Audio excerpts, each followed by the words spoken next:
Assalamualaikum warahmatullahi wabarakatuh. Perkenalkan, nama saya Muhammad Iqbal Faldin dari kelas 2D. Di sini saya akan menjelaskan unit 5, yaitu pertumbuhan fisik. Pertumbuhan atau perkembangan fisik adalah perubahan-perubahan fisik yang terjadi dan merupakan gejala primer dalam pertumbuhan remaja. Perubahan-perubahan ini meliputi perubahan ukuran tubuh, perubahan proporsi tubuh, munculnya ciri-ciri kelamin yang utama, primer, dan ciri-ciri kelamin kedua, sekunder. Pertumbuhan fisik merupakan suatu perubahan yang terjadi pada fisik manusia.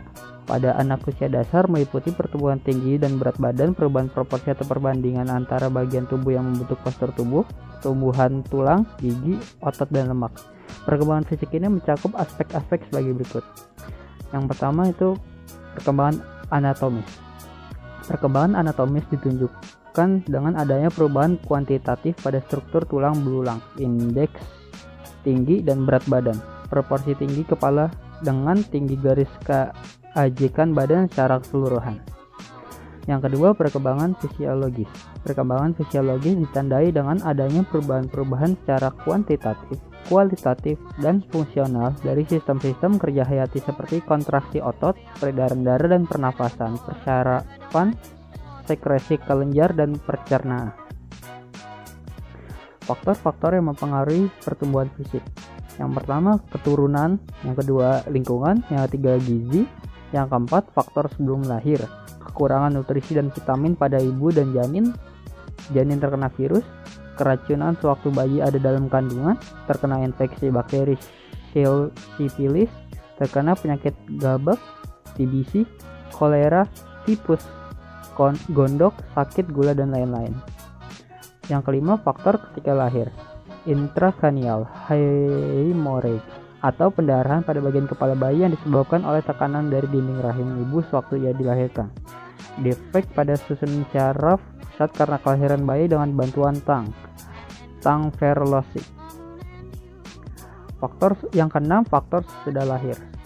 Pengalaman traumatik pada kepala bagian dalam, terluka karena bayi jatuh, infeksi kepala selaput, otak, cerebral meningitis, gabak, malaria tropika, difteria, radang kuping, berdarah, dan lain-lain. Kekurangan gizi dan nutrisi. Semuanya penyebab tersebut di atas menyebabkan pertumbuhan bayi dan anak sangat terganggu. Yang ketujuh, faktor psikologis. Bayi ditinggalkan ibu, ayah, atau kedua orang tuanya. Anak-anak dititipkan pada institusionalia atau rumah sakit, panti asuhan, yayasan perawatan bayi, dan lain-lain sebagainya, sehingga mereka kurang sekali mendapatkan kasih sayang dan perawatan jasmania. Anak-anak tersebut mengalami inatid psikis atau kehampaan psikis, kering dan perasaan, sehingga mengakibatkan retardasi atau kelambatan pertumbuhan pada semua fungsi jasmania. Juga ada hambatan fungsi rohaniah, terutama sekali pada perkembangan inteligensi dan emosi.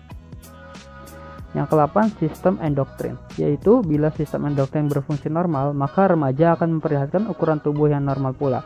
Sebaliknya, bila remaja mengalami kekurangan hormon pertumbuhan, maka akan menjadi seperti kerdil, sedangkan yang kelebihan hormon pertumbuhan akan menjadi terlalu besar.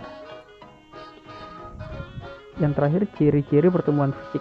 Ciri-ciri pertumbuhan fisik bagi remaja pria adalah mulai tumbuh jakun, suara lebih besar, tumbuh kumis atau jenggot, tumbuh rambut di dada, kaki, ketiak, dan organ kelamin, dan bahu melebar.